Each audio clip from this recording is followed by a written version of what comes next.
Listen. Hear that sound? For whom is the bell tolling?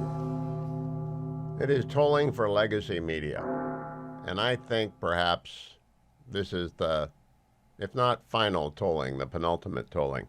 I want to set the stage. I've been in media since 1990. I've been on the radio since 1990. I started my television career in 1992 for KCET, the local affiliate for PBS, and did the nightly news Monday through Friday for 10 years for KCET. Been doing radio and syndication since the year 2000 with Dwayne and Adam, and Harley's been here a long time. We've been doing this a long time. I've written for every major newspaper. I've been a columnist for the Washington Post, the Weekly Standard, the Washington Examiner, you name it. I've written for them, and now I write for Fox News. FoxNews.com. I have a column up today that I'll mention in just a moment. My show reaches millions of people every day. Got a YouTube channel. Hope you'll like and subscribe. Tens of thousands of people every day. My X account's got 250,000 people. It's not giant. Mostly it goes to influencers and conservatives. I'm happy. You name it, I do it. And I am a news junkie, and I always have been since I was a kid. And we had Time magazine. I'd read it cover to cover. And I know who's good on the left and the right and the center. Like Ruth Marcus at the Washington Post. Probably the smartest lefty I know. They teach you stuff at Harvard Law School, and she worked the beat at DOJ when I was a young kid at DOJ as a special assistant, and she was a young reporter. She's so smart. I listen to Ruth. I read her takes. I don't always agree with her. Nick Kristof is a kind and generous man. I disagree with him all the time. His writing is superb. His journeys through the third world and Africa are usually inspirational. A Path Appears is one of the better books I've ever read. I know he's good on the right. Mark Thiessen, my old colleague at the Washington Post. Jim Garrity and I overlapped at the Washington Post for a little bit. Jim has been a regular on this show for as long as I've been on this show. I know who's excellent to work with in television. I said goodbye to Lester Holt on X this week because I thought Lester was a consummate professional. I've enjoyed working with Jake Tapper and Dana Bash and Wolf Blitzer. I like a lot Chuck Todd. Chuck's politics and mine don't agree, but Chuck's very, very smart and has forgotten a lot. And when it comes to sports, knows a lot more than I ever will. Kristen Welker, enjoyed working with her on the debate. So I really try and get along with everyone. I know what is good. I know what is good practice. And I don't rag on individuals, even with whom I disagree. If they're a former colleague, that's bad form. But 3 stories happened in the last 24 hours I want to bring your attention to. First of all, the White House Correspondents Association is upset because the Guild, and it's a guild, it's a quasi-monopoly, an aristocracy of legatees, it's legacy media, is upset that they're no longer going to decide who's running the press pool. Now, the press pool, by the way, is not a question of being other than just the facts man. They always travel with the president wherever the president goes, and they just tell you what's going on. They're not supposed to have opinions. But opinions been sneaking in, and they've been covering and not covering stuff. So they got told by the White House, we're no longer going to let the press pool pick itself. And oh, my goodness, Eugene Daniels, current president of the White House Correspondents Association, who just quit Politico, which is a gossip sheet of the left, to go and join MSNBC, issued a blistering statement. It suggests the government will choose the journalists who cover the president. Of course it doesn't. That's ignorant. In a free country, leaders must not be able to choose their own press corps. And of course, Trump's not doing that. They're picking the pool reporter, which is just the facts man. Since its founding in 1914, the White House Correspondents Association has sought to ensure the reporters, photographers, producers, and technicians who actually do the work 365 days a year decide among themselves how rotations are operated. Well, that's changing, because that's not actually in the Constitution. Now, the press room didn't exist until 1970 when Richard Nixon covered over the swimming pool to create it. The White House Correspondents Association was started in 1914. The Oval Office and the rest of the West Wing, including the press room, was built in 1907. We're not talking about a constitutional crisis here. We're talking about legatees, legacy admissions. Thought we were against legacy admissions, right? Legacy admissions to the press room. But it's a good gig. And a lot of those journalists aren't journalists anymore. They're actors. Now, I want to make a key distinction. Some of the finest journalists in the world work in that room. Steve Holland of Reuters. The straightest up old-fashioned news guy I know. I've traveled with Steve abroad on a White House trip. He's a joy to be with. Just the facts. If you read Steve Holland's byline, he's the guy. Mark Knopfler, I used to love him. Knopfler, when he would do the what's his name? He would do the ABC news feed. I think he was terrific. Just the facts, man. But it's black letter law. All right, I've been teaching the First Amendment for 27 years. Black letter law means nobody disputes this. It's a limited public forum, meaning that only so many people can get in there, and they're subject to time, place, and manner restrictions, and the people who set them up, provided that they are viewpoint and content neutral, you get to be in there, according to the White House. But they do not have to let you in, and they do not have to let you pick the pool. And they can change it up because there are millions of journalists in the United States. Everyone on X is a journalist. Michael Kelly, the late, great Michael Kelly, was a friend of this program, used to say again and again and again, journalism is a craft. It is not a profession. There's no licensing board. I'm a lawyer. I'm licensed in D.C. and California. Everybody else out there, not licensed. Well, Mark Levin is licensed. Mark's a very good lawyer. There may be some other lawyers in the press room I'm unaware of. But they're just craftspeople. And some are better than others, and some are the best, and some are the worst. It's a bell curve. It's not a crisis. And claiming that's a crisis is silly. Second, Jeff Bezos owns, as in owns, the Washington Post. Yesterday, he announced that the paper's editorial pages were changing, and they were going to be in favor of free markets and personal liberties. Bravo! That's the Constitution. Free markets and personal liberties. My friend David Shipley, and he is a friend. He didn't hire me. He kind of fired me, but not really. He was in financial straits, and so my first boss, Fred Hyatt at the Post, hired me to write weekly, and David Shipley said, we don't need you weekly anymore. And so I was very, very sympathetic to the financial straits the Post found in it. So I'll go down to 12 times a year. I'll write 18, 20 times a year. I don't care. I don't need the money. I just like writing for the Post, and that was fine. I quit, though, unrelated to David Shipley. David Shipley's a good guy.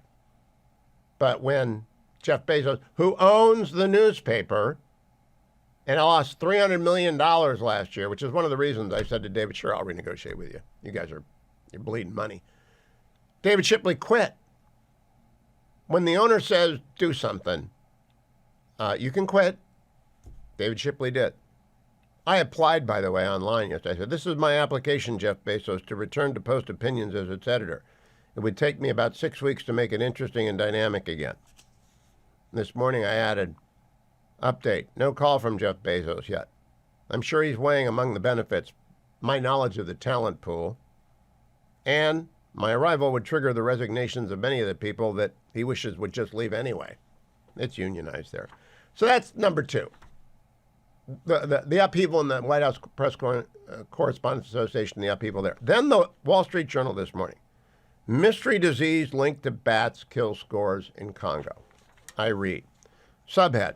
Illness raises concerns that more diseases are spreading from animals to humans. Kampala, Uganda.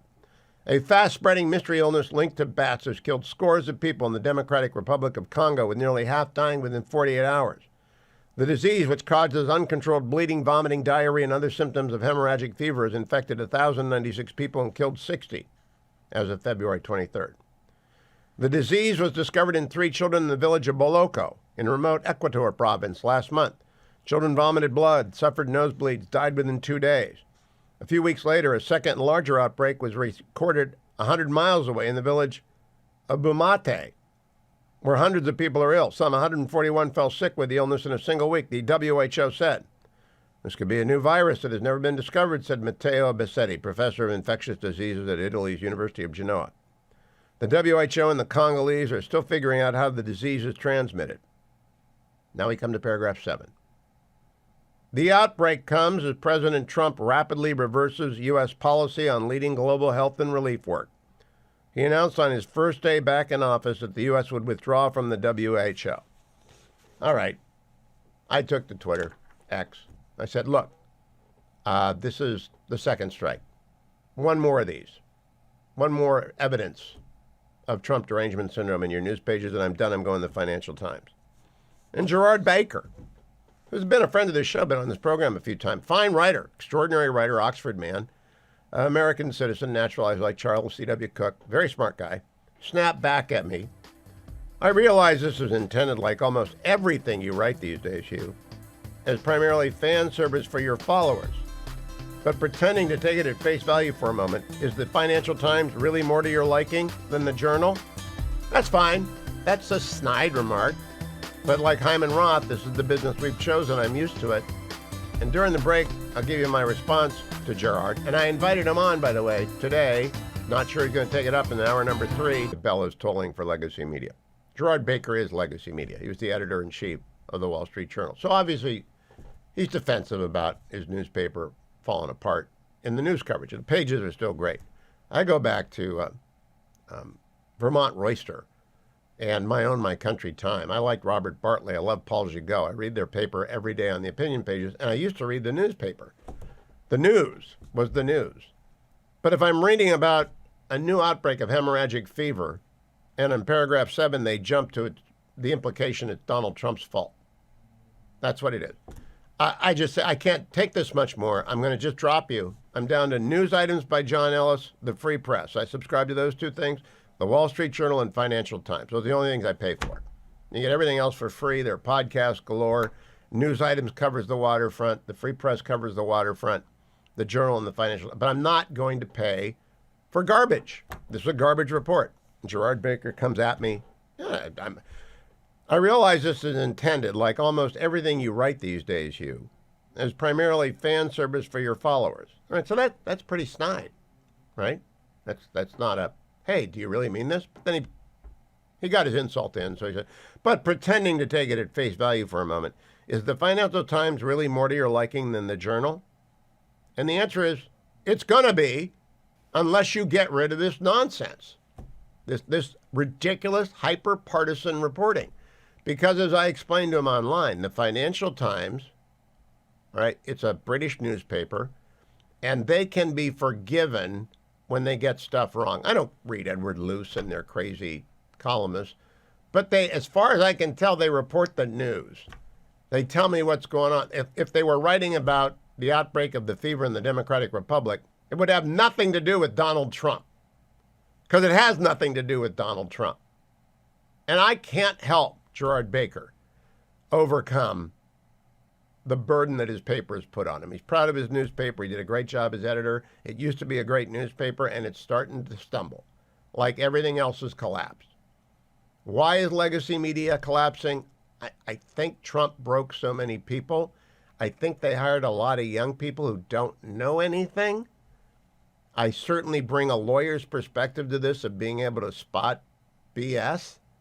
And I just got to say, editors, step up, or there's not going to be anything left. Owners, do the Bezos thing and take control, or there's not going to be anything left. You're like General Motors heading towards BK. That's what's going to happen to you. Everyone's going to be gone. And it's not like you weren't warned.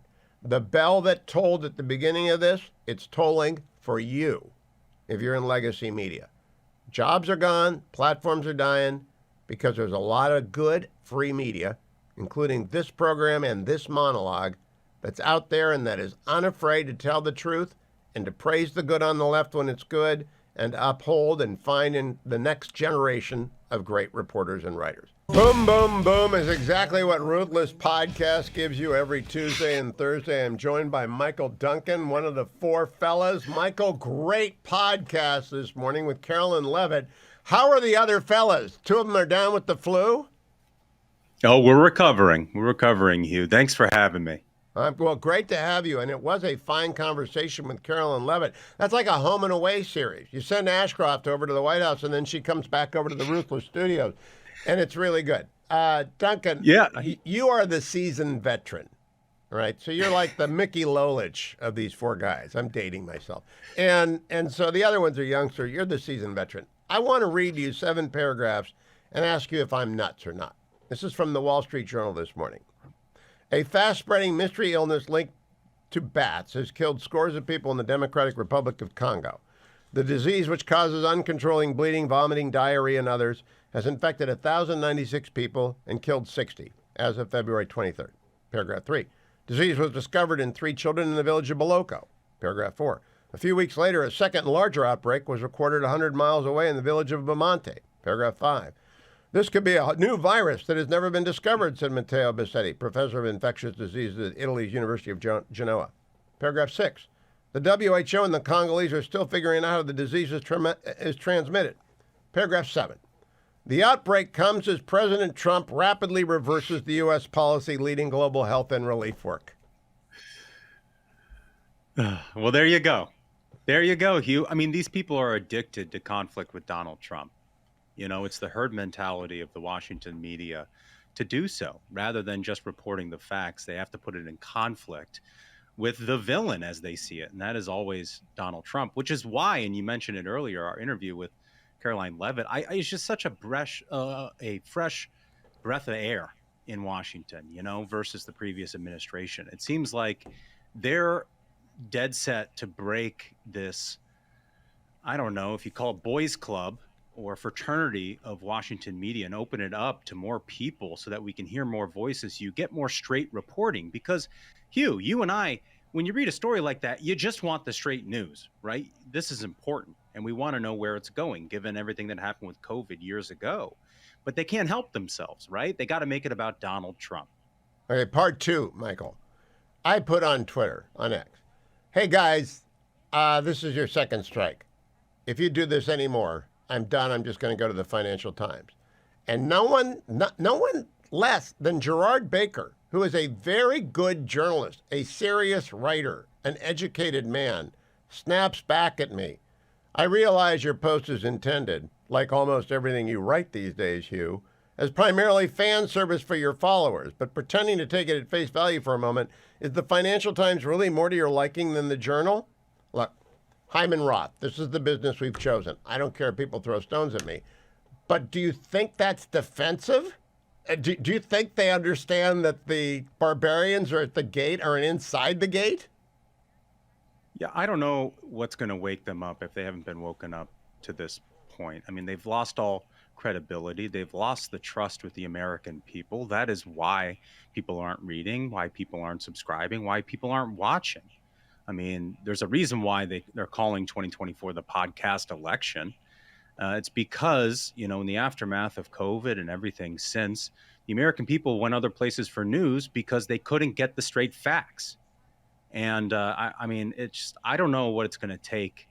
Maybe it's going to zero is the only thing that's going to wake them up. But I loved your monologue, Hugh, because I think it's exactly right. It's like, you know, the owners, the editors, somebody has to step in and tell people we're just going to go back to informing the public. And we're I think Bezos did that yesterday. I think Bezos said we're going to do free markets and personal liberty. When did we ever not do that, Michael? That's what you guys, I mean, I'm not, this is not a free forum. I'm FCC regulated. We cannot be as colorful as the Ruthless podcast or I'll be fined out of existence. But it's a free forum. You're not old enough to remember Time Magazine, Newsweek, and U.S. News and Report would compete on the basis of quality of reporting. That's what they competed on the basis of. Well, it's also just crazy to me that in a town like Washington, D.C., where you can't go 30 paces from this office that I'm reaching you from and find a bar where people aren't having colorful conversations, disagreements about policy or perspectives. And, you know, the op-ed pages of the paper of record here in the city doesn't try to do the same thing. You know, why can't we all disagree respectfully? I do believe there's quality on the left. I haven't heard it. I don't know a single podcast as funny as Ruthless, and I think that the Pod Bros started out as professionals who lost their way and became ideologues, and you guys started out as professionals and you haven't lost your way. You're still professional, but you're funny. Is there anything else out there that you guys listen to?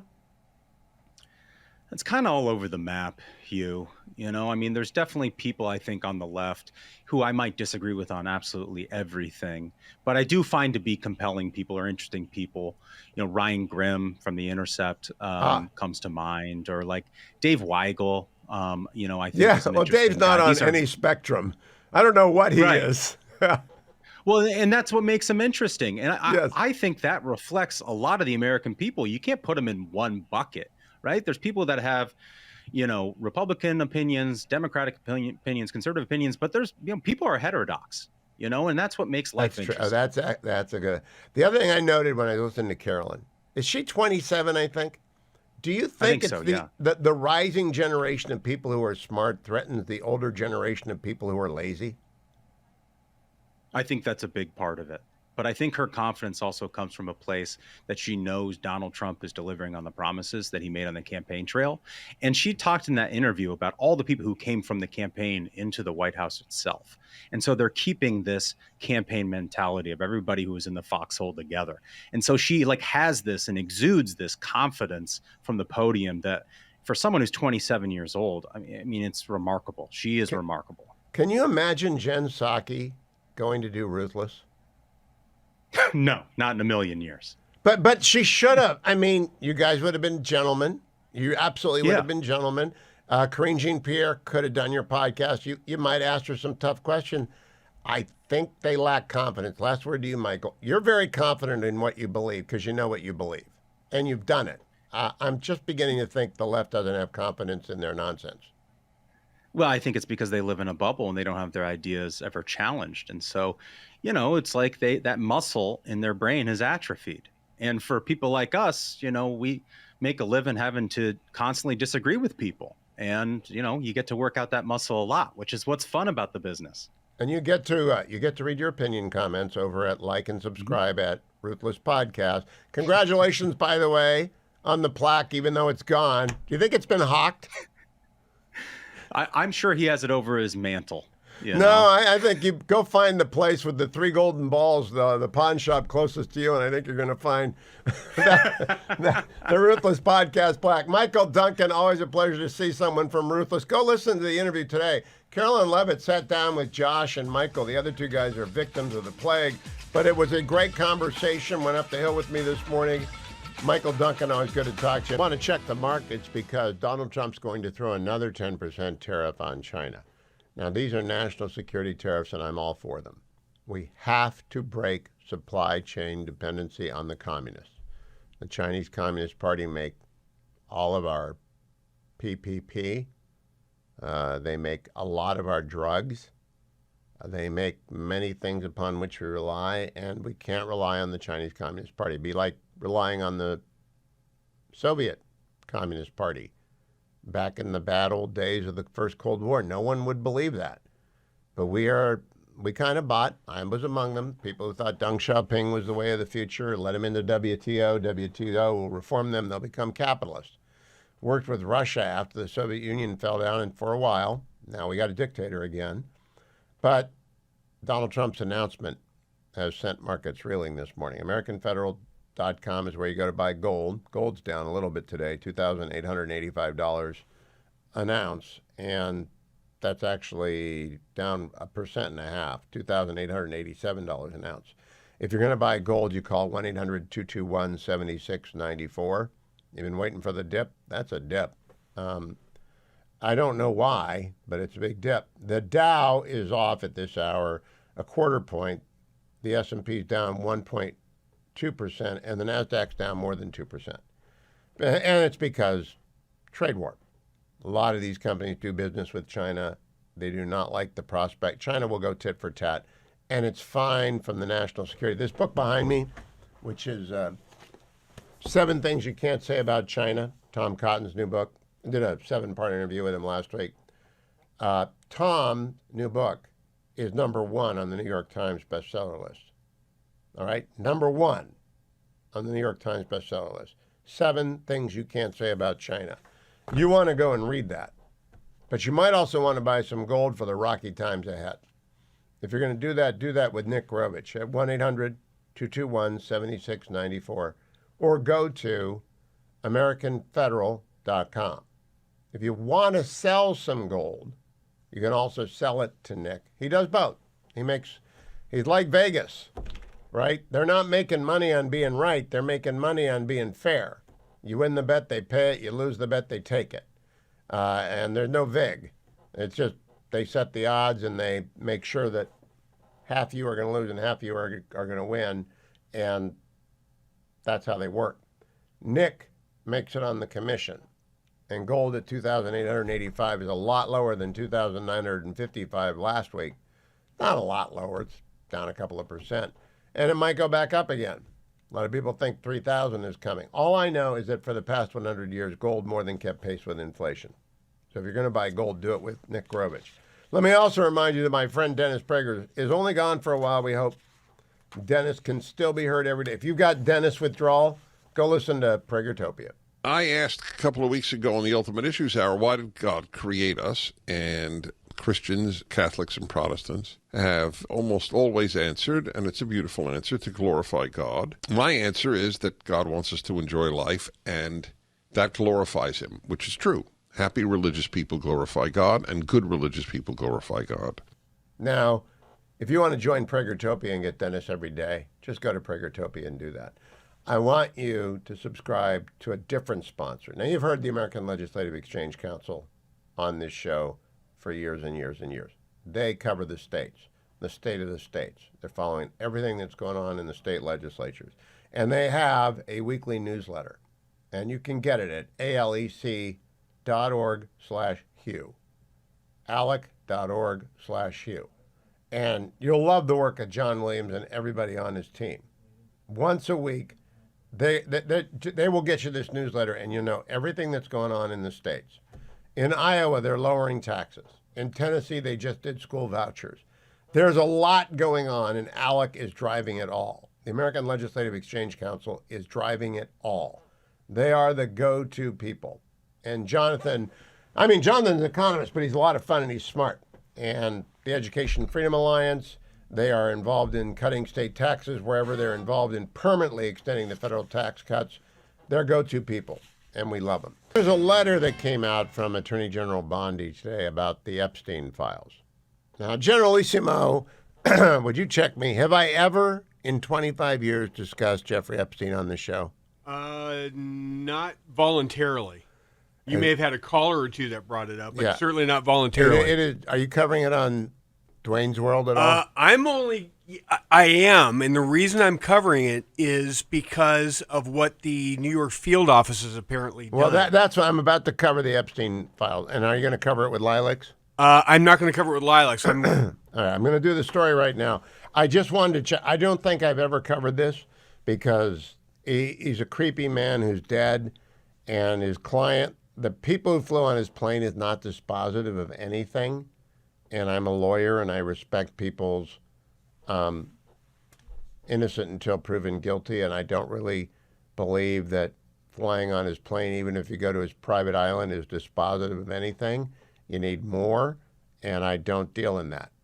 We're pretty serious about that on the Hugh Hewitt Show. We do not deal in innuendo, rumor, or conspiracy theories. We just don't, and I don't think it's responsible. But Pam Bondi sends this letter today to Kash Patel. Dear Director Patel, before you came into office, I requested the full and complete files related to Jeffrey Epstein. In response to this request, I received approximately 200 pages of documents, which consisted primarily of flight logs, Epstein's list of contacts, and a list of victims' names and phone numbers. I repeatedly questioned whether this was a full set of documents responsive to my request, and was repeatedly assured by the FBI that we had received the full set of documents. Late yesterday, I learned from a source that the FBI field office in New York was in possession of thousands of pages of documents related to the investigation and indictment of Epstein. Despite my repeated requests, the FBI never disclosed the existence of these files. When you and I spoke yesterday, you were just as surprised as I was to learn this new information. By 8 a.m. tomorrow, Friday, February 28th, the FBI will deliver the full and complete Epstein files to my office, including all records, documents, audio, and video recordings and materials related to Jeffrey Epstein and his clients, regardless of how much information was obtained. There will be no withholdings or limitations to my or your access. The Department of Justice will ensure that any public disclosure of the files will be done in a manner to protect the privacy of victims and in accordance with the law, as I have done my entire career as a prosecutor. I am also directing that you conduct an immediate investigation into why my order to the FBI was not followed. You will deliver to me a comprehensive report of your findings and proposed personnel actions within 14 days. I appreciate your immediate attention to this important matter. I know that we are both committed to transparency for the American people, and I look forward to continuing to work with you to serve our president and our country. Sincerely, Pamela Bondi, Attorney General. Now, the Epstein files are not of great interest to me. Of great interest to me is the fact that the FBI did not follow a direct order from the Attorney General. One that was repeated, one that was repeatedly told had been complied with, and one which is apparently not being complied with. I will also be interested in what Director Patel finds out after 14 days, because if there is a trove of documents that were held back, I can't imagine any reason not to deliver them. I can't. The Attorney General is in charge of the Department of Justice, and the FBI is part of the Department of Justice. If she wants the contents from your desk, she gets them. If she wants anything, she's the boss. Boss. B-O-S-S. Boss. And if somebody didn't follow that direction, I think they're gone. Now, there's a front page story somewhere on how much it's going to cost to shake up the FBI and we don't have enough money. I don't care. Send them wherever. Congress will give you the money. Break up whatever is going on in New York and the FBI headquarters. Because what's going on is not what was going on when I was in the DOJ in the 80s. It's just not. The good guys are still there. I'm sure a good guy called Pam Bondi and said, no, they're pulling one on you. It's rogue. It's a rogue. I have never believed in the deep state. You've heard me say 1,000 times. There's an administrative state. We don't have a deep state. This is troubling. This is very troubling. Direct order from a new attorney general on a matter of grave importance to the public, not to me. I don't care. And they stiffer. Well, bring the hammer down. Bring the hammer down. Not like in The Landman, episode 10. Finish with Landman. Not that kind of hammer. Donald Trump invited Prime Minister Keir Starmer. I might not have invited him since he's doing away with Winston Churchill and the Duke, Lord Wellington. But they had a welcoming ceremony today. Cut number one. Thank you very much. It's a great honor to have Prime Minister Starmer in the Oval Office. It's a very special place, and he's a special man. And the United Kingdom is a wonderful country that I know very well. I'm there a lot, and I'll be going there, and we expect to see each other in the near future. We'll be announcing it, but we're going to be discussing many things today. We'll be discussing Russia-Ukraine. We'll be discussing trade and lots of other items. And I think we can say that we're going to be getting along on every one of them. We've had a tremendous relationship, and frankly, the Prime Minister and I have met twice before, and we get along very famously, as you would say. And I look forward to it very much. We look forward to the day and the meeting. We'll be having a luncheon after this, and then another work session, and I believe we're going to have a press conference at the end. So then we had cut number 8 and the gaggle. Trust and verify, let's call it that. And I think we both can be that way. You have to verify, because you never know what's going to happen. I know a lot of people that you would say no chance that they would ever deceive you, and they're the worst people in the world. I know others that you would guarantee they would deceive you. And you know what? They're 100% honorable, so you never know what you're getting. No, I have confidence that if we make a deal, it's going to hold. Bad news during the break. The Browns are way over the salary cap. The new salary cap's $279 million per club. Deshaun Watson's contract puts them $22 million over the cap. Time to restructure. Write the check, Jimmy. We've got cut 9, Donald Trump with Keir Starmer. Mr. President, the Europeans want Ukraine to be part of NATO as part of this deal. Are you willing to budge on that at all, or is it a firm? Well, I could be very nice and say, oh, well, we'll work to it. Look, it's not going to happen. It's just not going to happen. That's what started this whole thing. Biden said that, and all of a sudden the gun started. That was one of the primary reasons this started. And this was long before President Putin. They never said it was an impossibility. So we can say, oh, gee, well, we'll try. But that's something that's just not going to happen. And then the other question I ask is about the land. Will you get your land back? Well, they've fought long and hard on the land, and you and I will be discussing that. And we're going to certainly try and get as much as we can back. But on the NATO, it's just not, that's not going to happen. Yeah. Clarity before agreement. Keir Starmer chimes in, cut number 6. The deal, if we get it, is going to be hugely important. I don't think it would have happened if the space hadn't been created for it by yourself. But if there's a deal in, we've got to make sure it's a deal that lasts, that is not temporary, that lasts, and that's why we need to make sure that it's secure, and we've lent in and said we'll play our part, and we've talked, and we will talk about how we work with yourself, Mr. President, to ensure that this deal is something which is not violated, because it's very important that if there is a deal, we keep it. J.D. Vance, the Vice President, is in the room. He has something to say to Keir Starmer, cut number 10. In his remarks at the Munich Security Conference, Vice President Vance condemned free speech violations in the UK. Particularly, could you respond? What is your Well, I have an idea. We have the man right here. Come on. Let's go, JD. We're putting you on stage. Great. Yeah, look, I said what I said, which is that we do have, of course, a special relationship with our friends in the UK and also with some of our European allies. But we also know that there have been infringements on free speech that actually affect not just the British. Of course, what the British do in their own country is up to them, but also affect American technology companies and by extension American citizens. So that is something that we'll talk about today at lunch. If you know what you believe, it's not hard to restate it. Vice President Vance was not reading from a teleprompter with which he was unfamiliar. He wasn't mumbling. He hadn't forgotten what he said. He's on top of his game, and he knows what he believes. He believes in personal liberty and free markets. Maybe he should be the editor of the Washington Post editorial pages. J.D. Vance. He could do both. Vice presidents really don't have a lot to do other than go to funerals and make foreign trips and speeches. He could edit the Post. It would be unprecedented.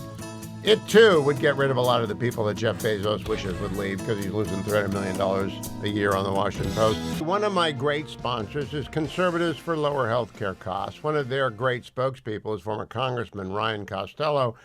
Congressman, you're from Chester County, so I'm taking a big risk here. I'm assuming you're an Eagles fan and not a Steelers fan, because if you're a Steelers fan, this call could be over in a hurry. Are you an Eagles fan?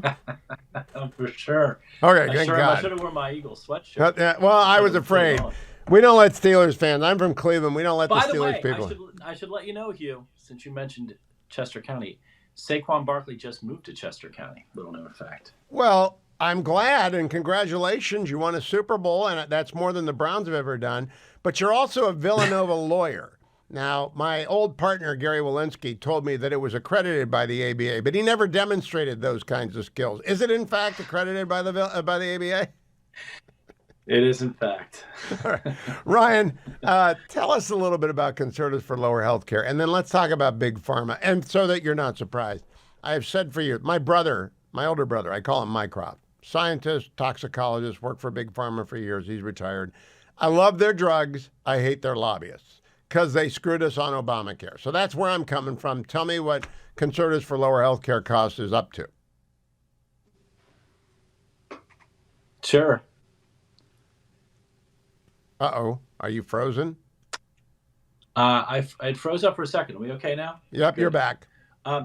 Yeah. Look, Conservatives for Lower Health Care Costs cares most specifically about keeping prescription drug costs stable and finding ways to lower the cost of prescription drugs. And what we found in a frustrating way is that a lot of the pharmaceutical trade associations are now suggesting that the way to lower the cost of prescription drugs is to somehow put more government regulations in place to those in the drug supply chain who actually drive down lower costs. As it may not be known to many, but it's kind of obvious.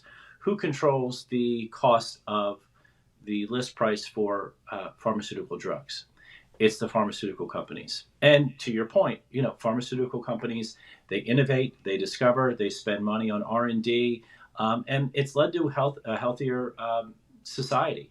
So this is not pharmaceutical companies are just bad. It is, though, that pharmaceutical companies are pointing the finger elsewhere as to why drug costs are what they are, when in fact it's pharmaceutical companies that could lower costs. And so Conservatives for Lower Healthcare Costs seeks to apply free market principles, more competition into the marketplace in order to drive down the cost of drugs and push back against government mandates and more bureaucracy, which we think would only drive up the cost of healthcare.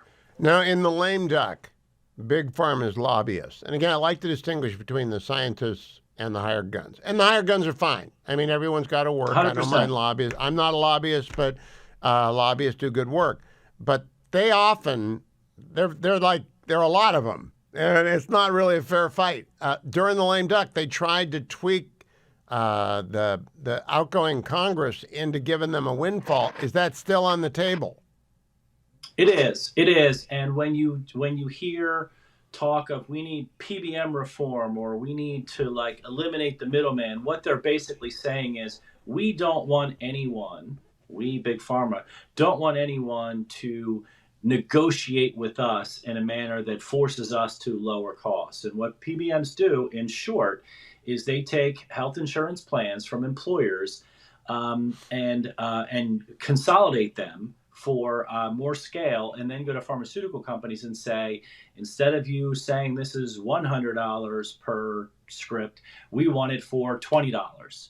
And PBMs have been very successful doing so. And one of the reasons why Big Pharma has turned their ire on PBMs is that PBMs have been very effective doing that. So now what's happening is they're spending tens of millions of dollars in order to convince policymakers to pass legislation for what they say would result in lower healthcare costs. But in fact, what it will do is take the savings that PBMs pass through to consumers, and instead those savings would just stay in the pockets of Big Pharma. So I explain it to people this way. CVS is my PBM, and I use CVS for everything. And there are other PBMs. I've got nothing against any of them, but I've just been using CVS for forever. Agree. And they use their market size to demand breaks from the big pharma people, and they will pass them on to me as well as the longest coupons in history. Honest to goodness, they could save a lot of money if CVS stopped printing out the long coupon. But I don't even understand what they say. I know. I just throw them away. It's like the this is not a bill stuff that I get from Medicare. Yes. So much weight. But they're in the marketplace, and they're big, and they got to be big to go against big pharma. So where are they going to attack? Are they going to attack the budget legislation? Are they going to Ways and Means? Where's the big pharma lobbyist going to attack? Yes. And before I get to that, let me just add one thing. There are a lot of PBMs in the marketplace.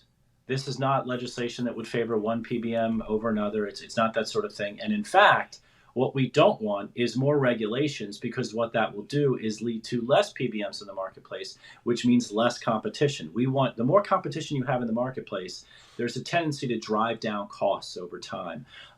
Where will this legislation find itself? It will find itself in one of two places. In the upcoming CR, right, which has to happen by March 14th, or we have a government shutdown, or in the tax reconciliation package. By the way, that's what I'm huge credit to my former colleague, Speaker Mike Johnson, and the House Republicans for getting that budget done so that the House and the Senate now can compete and come out with the right product for tax reconciliation purposes. Huge credit to President Trump for what he's done over the past 45 days. And I'm also going to say Elon Musk, because this is a government that is now we have leadership in the government that is trying to rein in costs. It is messy business, right? If it was easy, it would have already been done. What we don't want to do is see legislation, be it through the CR, be it through reconciliation, which really has the unintended effect of providing more government into the healthcare system, which will ultimately lead to higher costs and more bureaucracy. It doesn't make sense, and frankly, it contradicts what President Trump did in his first term, and it contradicts what Republicans have been doing for over a decade, which is pushing back against more government regulation in the healthcare system. That leads to higher costs. Let me ask you a related question on the reconciliation. The House got that bill through by one vote, the budget. Why doesn't the Senate just say, okay, stamp, done, let's get to work on the committees of jurisdiction? Fair question. There's probably two reasons for that. One is more technical, one is more political. The technical question is it's not clear to me if the Senate can look at the extent of cuts and say that we can pass a sufficient number of policies and pass the Byrd rule and get it through the Senate procedures. It's really difficult for me to think that you can pass this reconciliation bill without the bill ultimately first starting in the Senate, right? Because you need to go through what's known as the Byrd bath, and you need to make sure everything complies. But I think the most important point, I'm a former House guy, is if the House had not passed this, you would have ended up with two reconciliation bills. It would have taken a lot longer, and the House really would have had very little, if any, say in what the end product would be, and rightfully so if they can't pass the budget. The second point is, I think, frankly, when it comes to some of the healthcare and Medicaid proposed reductions, a lot of senators were former governors. Senators are statewide, and so they have kind of a different lens through which they have to look at this. In the House, you're going to find probably 15 to 20 members that reside in California, New York, and New Jersey that need SALT relief. But in the Senate, there is not any senator in one of those high tax states, Illinois would be the other, that is worried about SALT relief the way that some of those House members are. So there are some differences that have to be fleshed out. I just ultimately think the Senate, it's going to be a Senate bill that leads the day. But at least having done what Speaker Johnson and the leadership team did, the House is at the table, and I think that that's very, very important. But if they do something significantly different, if, for example, they jam in a pharma windfall, it's not going to make it through the House on the return trip, right? Don't they have to live within the confines that the House did? I fear that it could, because pharma has done a really good job of diverting the message into suggesting that this is somehow good and will lower healthcare costs, which is complete nonsense. And when you get a big bill like this, people can ram in a lot of last minute things. The same reason why we don't like CRs and big omnibus bills is the same reason why something like this could find its way in. Look, pharma has a lot of muscle. Pharma spends a lot of money. And pharma, this is not necessarily a critique of lawmakers in as much as it is when you have that much money and you can put that much money online and in the media, you can confuse people. So look, I love your show. Thank you for having me on. Hey, come back, Congressman. Just make sure you're wearing Eagles gear, not Steelers gear. PharmaWindfall.com for more details. Protect the PBMs, protect your drug prices. Don't let Big Pharma have another win like they did in Obamacare. If you're not listening to The Verdict with Ted Cruz and his co-host Ben Ferguson, you're missing probably the most popular podcast in the conservative world. Good morning, good afternoon, Senator Cruz. I've moved to the afternoons. It's different for me now. How are you? I'm doing great. How are you doing, Hugh? Great. I got a couple of quick questions for you. I just finished watching Landman last night. On the scale of 1 to 10, where is that on the reality scale? Well, on the awesomeness scale, on a scale of 1 to 10, it's about a 46. I think it's the best show on television. Billy Bob Thornton. Look, on the reality scale, I know a lot of landmen. I know a lot of oil and gas men in Midland. I would say there's fewer kidnappings by cartels and getting fingers cut off and less torture and murder. But other than that, pretty accurate. Yeah, we got these grasshoppers out in Huntington Beach where I am, and I'm afraid to run by them. They're going to blow up. It's like there's a grasshopper that blows up and everything. Next question for you. Pam Bondi sends a letter to the FBI today. You were at DOJ. I was at DOJ a long time ago. Can you believe the FBI did not turn over the Epstein files? I think it is astonishing. And I don't have a good explanation for it. I've been calling for the Epstein files to be made public for a long time, and I'm glad that Pam Bondi has followed through on that. Well, they do answer to her as the Attorney General if, in fact, someone knowingly did not turn over the files. Do you believe that is justified cause for immediate termination? I think that would certainly be a prima facie case. All right. Now let's go to sanctuary airports, Senator. You sent out a notice. You're going to be hell on wheels on sanctuary everything. What's up with these airports? Well, so in the previous Congress, when I was the ranking member of the Senate Commerce Committee, I sent oversight letters to a series of airports that were being used by the Biden administration to house illegal immigrants. And so I sent letters to Chicago O'Hare and JFK and Logan Airport in Boston, Massachusetts. O'Hare and JFK answered my questions, turned over documents in response. Logan Airport basically said, go jump in a lake. We're not answering anything. And the Senate Commerce Committee has jurisdiction over about 40% of the U.S. economy, including aviation. And so my questions were focused on, all right, what are the security problems with housing a bunch of illegals? Have there been security incidents? How are you keeping passengers safe? They wouldn't answer any of that. And so next week, I've scheduled a vote to authorize a subpoena to force Logan Airport to submit to oversight. Well, good, because Logan Airport sucks anyway, and they ought to at least be answering your question. Now I want to move on to Bonterra, because I was reading the press release on this, and I was unaware that they had deplatformed causes. Deplatforming makes every First Amendment person a little bit crazy. What do you think of this? What are you doing about it?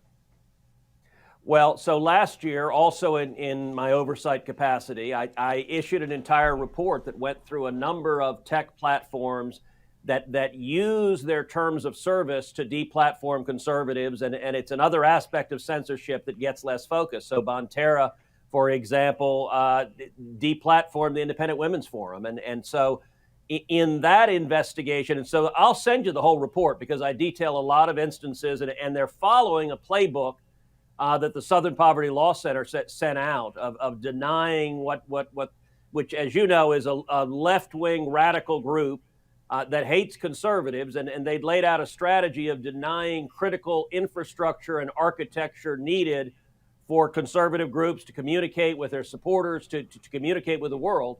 And in that oversight, Bonterra did the same thing as Logan Airport, which is they refused to hand over documents. I had noticed a subpoena vote next week for Bonterra as well. And then actually Bonterra very quickly hired lawyers and agreed to comply with what I'd asked for. So I'm not going to vote on the subpoena next week because they've agreed to comply. And if we don't get everything that they've said they're going to hand over, then we'll issue the subpoena. But if they're going to voluntarily comply, the subpoena won't be necessary. All right, Senator, going back a little bit, Commerce does have jurisdiction over pretty much everything. You said 40% of the economy, but is there anything that doesn't fit within your reach if you decide to reach long way? I will confess that it is difficult to find much that's outside of our jurisdiction. So we've got all of the Department of Commerce, all of the Department of Transportation.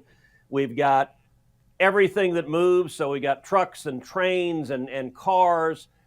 We've got all of aviation. We've got all of space. We've got the FCC, the FTC. So we have all of big tech, artificial intelligence. We have every form of communication, whether it's television or radio or telephones. All of that is within it. We've also got science, the National Science Foundation. We've got NASA. We got jurisdiction over sports, both college athletics and the Olympics. Are you going to do NIL? Are you going to do a national? A real priority. NIL we need to act on. And so you're going to see hearings, and I've got legislation to try to fix the chaos in college sports. We even have jurisdiction, Hugh, over the Panama Canal, explicitly written in our jurisdictional statement. All right, so now I want to close, because I rarely get a chance to talk to a constitutional expert like you. I am all in favor on the war on Humphrey's executor and the war on so-called independent agencies. I don't know what the Senate has to do with that, but you're on judiciary as well, Commerce, but you're on judiciary. Do you think the president is going to succeed in the effort to corral the administrative state back into the executive branch? Look, I'm very optimistic about it.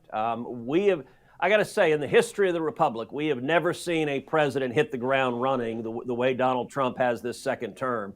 This first month has been incredible, and I got to say, bringing in Elon Musk, it's really kind of captured a Silicon Valley ethos of move fast and break things. I mean, there is an energy to it. Now, you mentioned Pam Bondi a minute ago, and you mentioned the podcast, Verdict with Ted Cruz. Last week, I had Pam Bondi as a guest on the Verdict podcast. And actually at CPAC, I interviewed her live on stage. And we talked about the fact that Pam Bondi, the Attorney General, is on the front lines every single day of this Trump administration.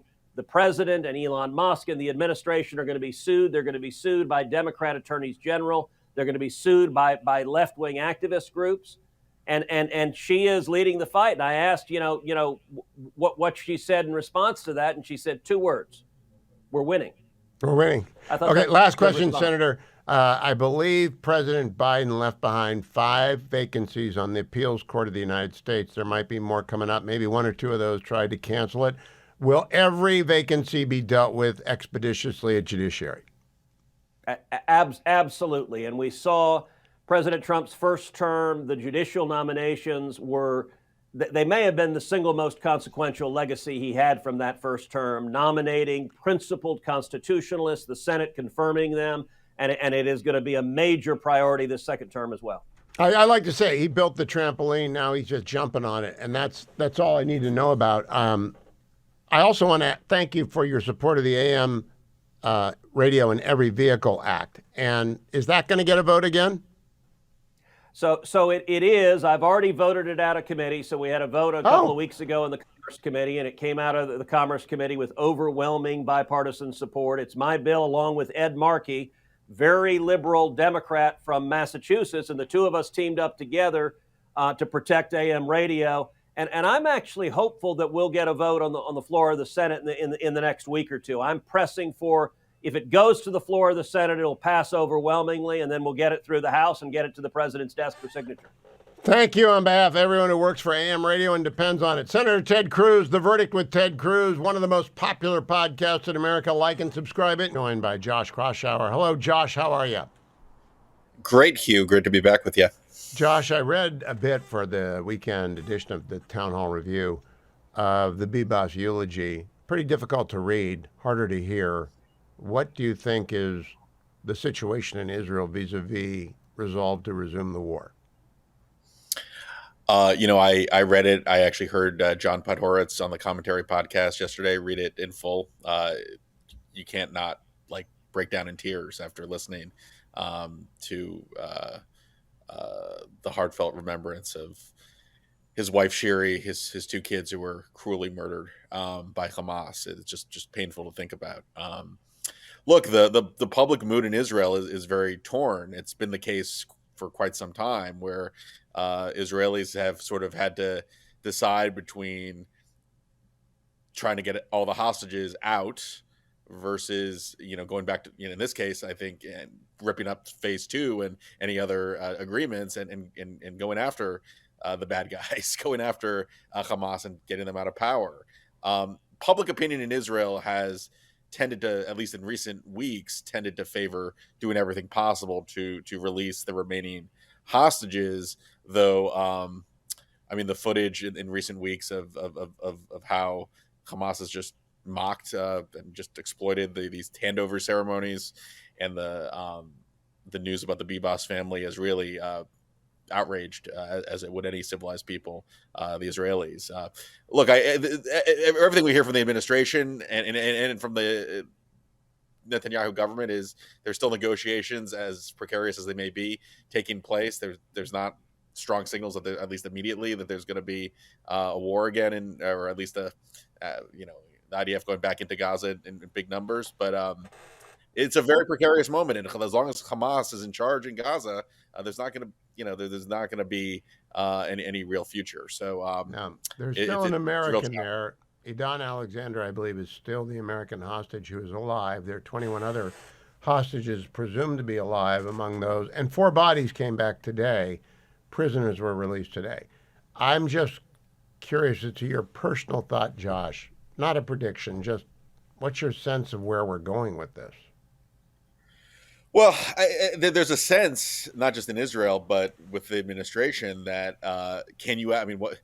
aside from Arab countries, and there's been discussions among some of the Arab allies, the Saudis, UAE, Egypt, Jordan, PA as well, and how to figure out taking over Gaza. Like if there is going to be a post-Hamas, government, it's going to have to be from these Arab countries, but there's not been any consensus or agreement on that front either. Look, it's the thing that's kind of alarming is that as successful as the IDF has been in taking out Sinwar, of taking out a lot of the top military leaders of Hamas, of taking out so many of the battalions, Hamas is still very much entrenched, and they still have these ceremonies, and they still are very much in control. And that's, I guess, that goes both ways. Like, yes, there's a stronger desire to wipe them out, but what do you say when there's just such a population that's so radicalized that still is very much aligned with Josh, I was listening to Dan Senor this week, and his guest pointed out that the average recruit to Hamas now is 16 and a half years old. 16. They're boys. Yep. Like they're down to the Hitler Youth. And Israel has never fought with both hands and all force because they had to protect their north. They had to protect against Syria. They had to worry about it. They don't right now. Do you really think it would take as long to do as much as it did in the first round? Well, I do think that the cost in soldiers would be, I mean, getting kind of the holdouts and getting the people that have just, and a lot of the folks have kind of, they evacuated in the early days of the war, and now they've repopulated some of these population centers. So I don't think this would be an easy fight for the IDF, and they could take some serious losses, even if they're 16. I mean, I listened to that same podcast with a really respected commentator in the Israeli press, but I do think it would carry a cost, and it would also risk the hostages not coming home. So it's a Hobson's dilemma, a Hobson's choice. That's really, there's no good answer. I do think it's unthinkable, though, of this war ending, to your point, Hugh, that Hamas would still be in control of Gaza. And more importantly, do you agree with me that Donald Trump has said whatever Israel does is okay with him? Yeah, I mean, Donald Trump has been a stalwart ally in his first month of his second term, and I don't think the Israeli government could have asked for anything more. So, yeah. Josh Kroshauer, thank you for joining me. Follow Josh on Twitter at Josh Kroshauer and Jewish_insider. Selena Zito is a longtime friend of the program with a brand new gig. Selena Zito has written for everybody and has been on every show, including mine, for the last many years. But now she's writing for the Washington Post. Hello, Selena. Tell people about the new gig and why, in fact, I'm talking to you about two Steelers fans. Really? Ugh. Hello, sunshine. Thank you. I began a project with the Washington Post this week, and it's going to be a look at Pennsylvania for a year. It will be a monthly column, and it's going to really unpack the state in a way that I think that people might want to understand, not just our politics, but also our culture and why we vote and do the things that we do that often confuses the heck out of people who aren't from here. Now, I don't think it would confuse you because Ohio and Pennsylvania have a lot of things in common, even though you don't want to admit that. But the first piece I did, I sat down with Dave McCormick, brand new senator, U.S. Senator, West Point grad, businessman, Republican, and John Fetterman, Democrat, also went to Harvard, and has been the mayor of Braddock and the lieutenant governor of our state. We sat down in Fetterman's home in the town of Braddock, and I may as well have been a fly on the wall because it became pretty darn clear pretty quickly that these two had a very good relationship. There was a great chemistry between the two of them. And they just sort of talked about the things that they could work on together. They also talked about this, sort of shared wonders about things that they really loved about the state. Probably the funniest moment happened. The Fetterman family has a three-legged dog. Her name is Artie, and she is a pit bull. And because she has three legs, she's very bouncy. And so she just immediately, when McCormick walked in the door, she was all over him. And when they sat down, she sort of cuddled up to him and slobbered all over him. And at one point, Fetterman goes, "Excuse me, we need to just stop this for a second. Can we just talk about the fact that my dog likes you?" He looks at McCormick, "better than she likes me. I think she might be a Republican." Yeah, well, I want to know if they ended up talking about the Steelers of the '70s, because if you put those two guys together for longer than 10 minutes, they're going to be talking about the Immaculate Reception in Franco. They might even go back long enough for Put Some Chicken on the Hill Willie. Did they get into sports at all? Well, they're both too young to appreciate that in the way that maybe you and I could appreciate it. But both of them are die-hard Steeler fans. There is a moment where Fetterman is pretty much mocking the Eagles because the interview happened right before the Super Bowl. So, they do what they have to do as U.S. senators of a whole state, but they are Steeler fans and they are Sheets fans, not Wawa. I would offer to take you and those two to the Brown Steelers game, but my nephew is a turncoat, and I have 4 on the 50, but my nephew's a turncoat, and he always gets the Steelers tickets because he grew up being a Steelers fan for whatever reason. Let's talk about what they hope comes out of the tariffs for Pennsylvania. Pennsylvania could either prosper because of tariffs or it could get hurt pretty badly because of tariffs. What did the gentleman say? They really, we didn't get into that. We more got into talking about what happens with U.S. Steel. Well, that's and we really got.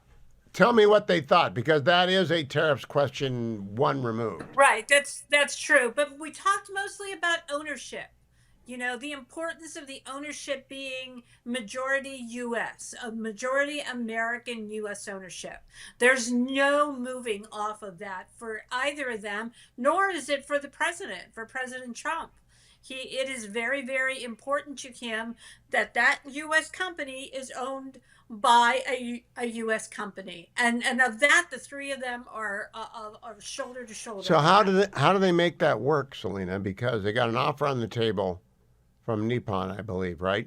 And right. Is there anyone else in the bidding? You might do a discount for an American-owned company, but it wouldn't be fair to the shareholders. So I think that there's a couple moving parts going on. There's an internal shareholder, what is it called, an uprising or takeover, where they want to oust the current CEO, and a Cleveland-based company. I'm going to forget the name of it. The guy that's the head of that, it's an investment company, wants to put the money in. You have the Cleveland Cliffs. It's really funny that it's two Cleveland companies that want to own U.S. Well, we Steel. say Pittsburgh a lot. We've actually done a lot of good things for Pittsburgh over the years. Selena, before I've tweeted out the column, people should read it because it's very interesting in this days and age. But how did the Post thing come about? Did they figure out they finally needed to know about Pennsylvania? I think that's what it was. There was the belief that that their readers and even the sort of DC government and politicians and reporters really don't know Pennsylvania like someone like me would know it. My family has been here since the 1630s. I have been here all of my life. I have covered it for several decades. And I think they wanted more of a bottom-up look at what Pennsylvania is really like through the eyes and the ears and the smells and the taste of the state. And I'm going to be going all over the state to unfold this story. Well, where's your next stop? I'm just curious. Have you figured it out yet? Yeah. Well, the next it all depends, but I'm going to follow a piece of coal from a coal wall through the production up to the surface, on a train ride, onto a tugboat, and onto a barge, and to a coal-fired power plant, and to where the building it will light, which, by the way, it only takes 12 hours for that to go to market. Coal. That's a book. And while That's like The Pencil, the book The Pencil. I know you got Butler coming out, but a bit of coal. That's I'm looking forward to that, Selena. That's a lot of work. I hope they're paying you a lot. Selena Zito, you can read everything that she writes at selenazito.com, and you can, of course, follow her on X at Zito Selena. Now, Kevin Hassett is the chief economic consultant to Donald Trump. He was on CNBC with Joe Kernan this morning talking about the tax cuts and why we need to extend them. Cut number 13. That President Trump has an agenda that is going to help working class Americans. And one of the main things that we talked about back in 2017 when we were first introducing these tax cuts was that it was going to increase the typical family's income by $4,000. You and I said that on the show over and over. The president said it on the show over and over. And right before COVID, the actual response to these pro-growth policies was that wages went up by $6,000. And so we've got like ex ante theory, ex post data. And so people who are out there saying this is going to hurt average families are in partisan denial. It's an unpatriotic thing to say. If you're going to be a politician and have an opinion about policy, you should study it. You should look at the literature, go to the National Bureau of Economic Research and see all the papers that have come out after the tax cuts and said, hey, these things work just the way the White House said. If you don't study and you come out and say foolish things like that person just did, then you're not serving the American people well. I love Kevin Hassett because he's a happy warrior, and he also makes economics enjoyable. He said this about Medicare, Medicaid, Social Security, cut number 14. President Trump has made it clear that he wants Medicaid and Medicare and Social Security to be safe for all people who deserve it. Now, if there's fraud anywhere in government, of course, we're going to look at it. But he 100% is behind keeping all of those programs safe for the people who need those programs. Are you? And then we have Lee Zeldin at the EPA. He joined Fox News with Bill Hemmer this morning, cut number 15. In 2024, EPA spent tens of billions of dollars appropriated by Congress. My message to Congress is that in 2025, I want to spend tens of billions of less dollars. We don't need to be spending all of that money that went through the EPA last year. We can't afford it as a nation. We heard it during yesterday's cabinet meeting from President Trump and other members around the table. We have a deficit in this country that this administration is focused on ensuring that we get towards a balanced budget. We do it as quickly as possible. We don't waste a penny of the taxpayer dollars, and that we're making the public proud. That is a key part of that Trump mandate that the American... Lee Zeldin is going to be a fabulous administrator at EPA. Difficult place to run. He's going to be fabulous. That's Stacy's Mom by Fountains of Wayne on their Welcome Interstate Managers album. Now, I had never heard of the song, the group, or the album until I finished this morning's commentary podcast. And to explain this to you, I'm joined by Abe Greenwald. Abe is the executive editor of Commentary Magazine. And Abe, had you heard of Stacy's Mom before this morning? I was very familiar with Stacy's Mom. However, I'm not the one who recommended it or recommended the group or the album. That was John. But I'm willing to give it a warmish endorsement of my own. Yeah. All right, I'm too old. I miss them. I guess I stopped listening to new music at about 1985, but I've never heard of it before. But that is the eclectic nature of the Commentary Recommends. I also want to have you relay to John that his reading of the Yarden Bibas eulogy yesterday brought tears to my eyes. I'm not sure how he got through it.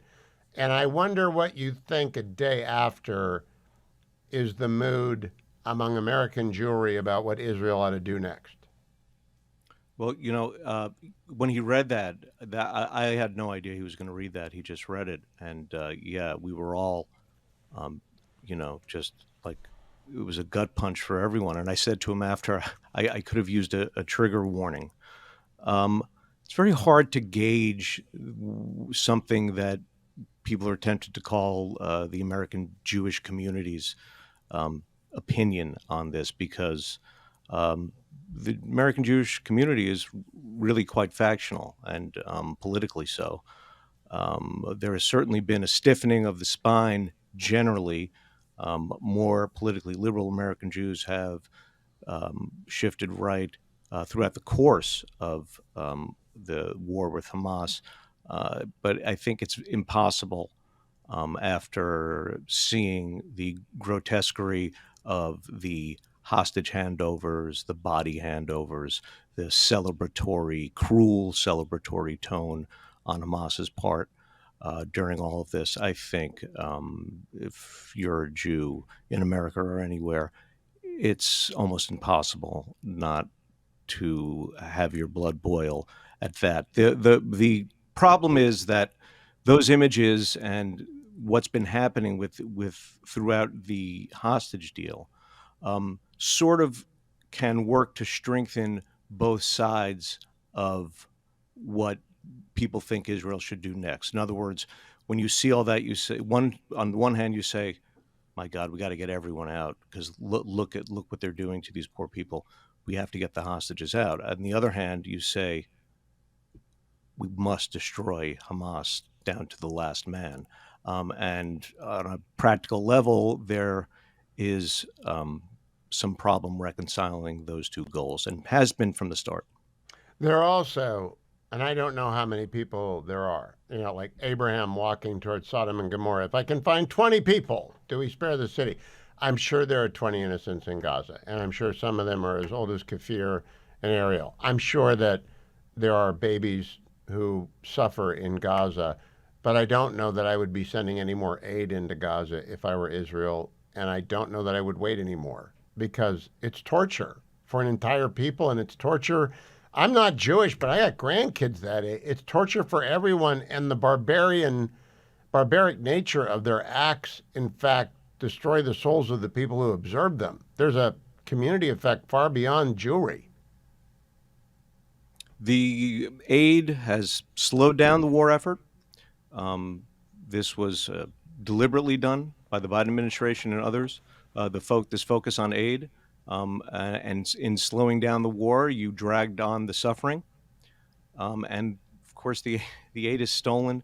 Doesn't get to Hamas. I mean, it doesn't get to the Gazans. It's stolen by Hamas and others and sold.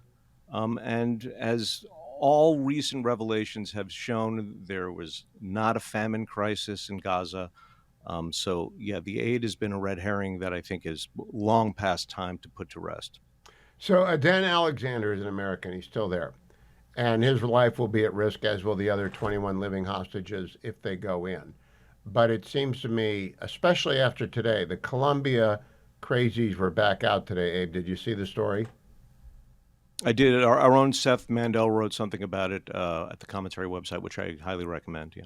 So they're back.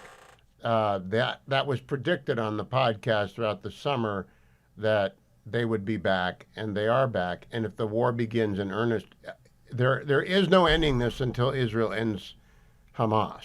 And then things might settle down and Arab countries might come in and rebuild Gaza and de-radicalize. But there is no ending this until Israel ends it. So I'm really just resigned that they've got to do it, and they've got to do it fast.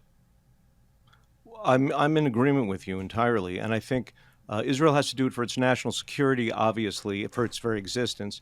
And I also think there's another point here, which is that the madness, the pro-Hamas madness in the West on campuses, and especially as exemplified at Columbia, I think leftists rise up against Israel when they perceive that the Jews are weak, when they see that this is a window to attack the Jews and destroy them, which is why the protests began when Israel was attacked on October 7th, not in response to Israel's response. So I think the other side of that coin is when Israel demonstrates its strength and achieves victories, the leftists go back into their hidey holes because they've lost what they perceive as the window to destroy the Jews. All right. Now, lest we become an agreement club, I want to go to where there is daylight between me and the commentary crowd. I'm a fan of D.O.G.E. And the reason I'm a fan of D.O.G.E. is I spent 6 years in the Reagan administration. I had line authority. I ran OPM. Before I ran it, I was the general counsel of it. I was the general counsel of NEH. I've been a grant maker in California until I left California for 17 years on the Children and Families Commission for Orange County. Government doesn't work, Abe. And this is an extreme solution to its not working. But you're not old enough yet to get Medicare. I am. That means I get this is not a bill package of paper 3 times a week that's got nothing to do. It's like, it's a machine that runs of its own accord, and I don't know how we're ever going to free ourselves from $2 trillion deficits unless someone like Musk and an organization like D.O.G.E gets in there and just breaks things. And I realize there will be casualties, but it's got to break things. We are not, and I'll just speak for myself here, we're not wholesale opposed to D.O.G.E in any way. And in fact, when it first got up and running, I was quite excited about it. And I was sort of giddy with Musk's reported discoveries of waste, fraud, and abuse here, there, and elsewhere, as much as anyone else. I am concerned that it's doing too much too quickly, all at once, and boasting about things that aren't necessarily confirmed yet, and causing some chaos in departments and in hirings. I don't know why we need the performative aspect of it. Can't we just focus on the waste, fraud, and abuse without the circus? I know there's a certain contingent for whom the circus is a great appeal.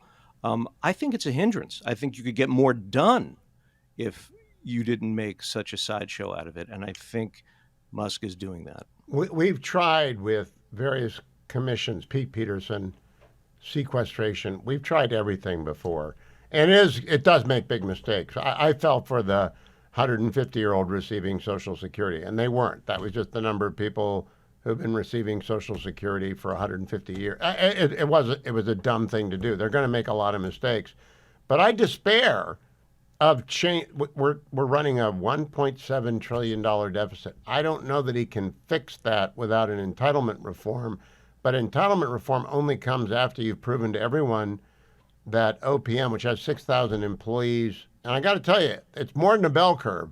Not 10% on the left side. It's more like 30% on the left side. The top 10% are very good, like any organization. So would you be in favor of something, say, as ruthless as Congress authorizing every agency head to RIF 30% of their agency, without question, notwithstanding any other law or regulation? If that, I don't want to latch myself onto a particular percentage or number, but if there was an argument that particular number made sense, then yes, because I agree with you. It's an out of control problem, and it's not really the ruthlessness that I disagree with. It is the performative aspect and the sloppiness of it. Because, well, as Musk makes these mistakes, people grow more uncomfortable with D.O.G.E going through files, looking at information, something that I was not particularly worried about. And that's going to create a bigger problem. Yeah, Abe Greenwald, we'll continue talking about this. I'll listen to you every day. I don't see the blowback yet. I hear it on commentary, so you might be the canary in the mine, but I haven't seen it yet. Commentary Podcast is my first listen every morning. You ought to make it your first listen every morning as well. Abe Greenwald, thank you. Before I get to the audio of Donald Trump with Keir Starmer, I want to remind you that Job Creators Network is our sponsor, and Education Freedom Alliance is our is our wonderful website where you go to find everything about freedom in school choice. They put it all in one place. EducationFreedomUSA.com. That's the website. EducationFreedomUSA.com. Now, I don't know if the reconciliation will do anything to advance education freedom. Hope so. They could say we're going to reduce, say, 25% of your federal tax dollars unless you adopt an education choice program at least as robust as, say, Ohio or Iowa or Florida or West Virginia. Tennessee has 20,000 vouchers, which is their first step. That'll get bigger. Texas is going to have a big program. Arizona has universal school choice. Might be hard for anyone to go immediately to universal school choice, but they can get started. To get all the facts, Job Creators Network decided they're going to bring it all together in one place, and so they started EducationFreedomUSA.com. EducationFreedomUSA.com. Please go there, give it a look. Now I got the new cut sheet with Donald Trump. Here's the president talking with Keir Starmer about President Zelensky and the deal, cut number 18. Tomorrow, the progress toward peace will continue when President Zelensky visits the White House. He'll be here tomorrow in the early part of the day, and we'll be signing a historic agreement that will make the United States a major partner in developing Ukraine's minerals and rare earths and oil and gases, and we have a great understanding. I think it's going to be great for Ukraine. We're going to be at the site, and we'll be digging. We'll be digging. Dig we must. A big utility in New York, Con Edison, they used to have a sign, dig we must, and we will be digging. But much of the European aid to Ukraine has been sent in the form of loans for which they expect to be paid back, and we didn't have that honor under the Biden administration. He sent money, or just sent it, money after money after money, and never had any knowledge of ever seeing it back. Maybe $300 to $350 billion, but under the breakthrough agreement, very unusual, which everyone said was difficult to get, but it's really very good for Ukraine and very good for us. The American taxpayers will now effectively be reimbursed for the money, and hundreds of billions of dollars poured into helping Ukraine defend itself, which by and of itself is a very worthy thing to do. We've paid far more than any other country, and with most of our support, it's been paid in military, the finest weapons anywhere in the world. This includes vast amounts of military hardware, ammunition, and various other things that we now have to start rebuilding our own stockpiles. Additionally, the minerals agreement will provide the basis for a more sustainable future relationship between the United States and Ukraine, and thus stimulate the long-term prosperity that will help the Ukrainians rebuild their country. It's been demolished. And then he went on to say, cut number 19. Working together, I believe that will once again demonstrate the power of our country's unique friendship. This is indeed a unique friendship. It's been many years, and I think it's only gotten stronger, and we will make sure that it stays that way. We're going to have a great trade agreement. One way or the other, we're going to end up with a very good trade agreement for both countries, and we're working on that as we speak.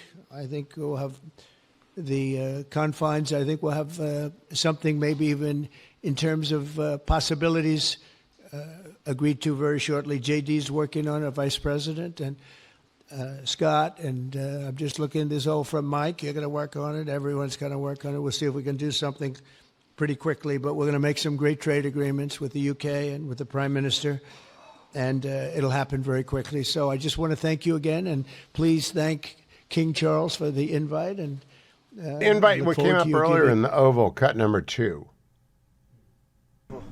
He's a beautiful man, a wonderful man, and we appreciate it. I've known him, gotten to know him very well, actually. First term and now second term.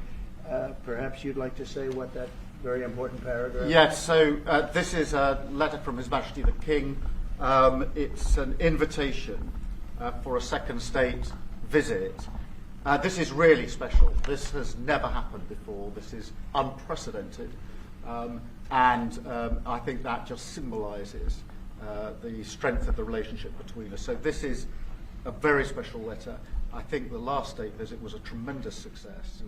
His Majesty the King wants to make this even better than that. So this is truly historic, an unprecedented second state visit, and he wants to talk. You are a force majeure in the White House, and you act like you're the United States of America, and you have energy in the executive, Federalist number 70.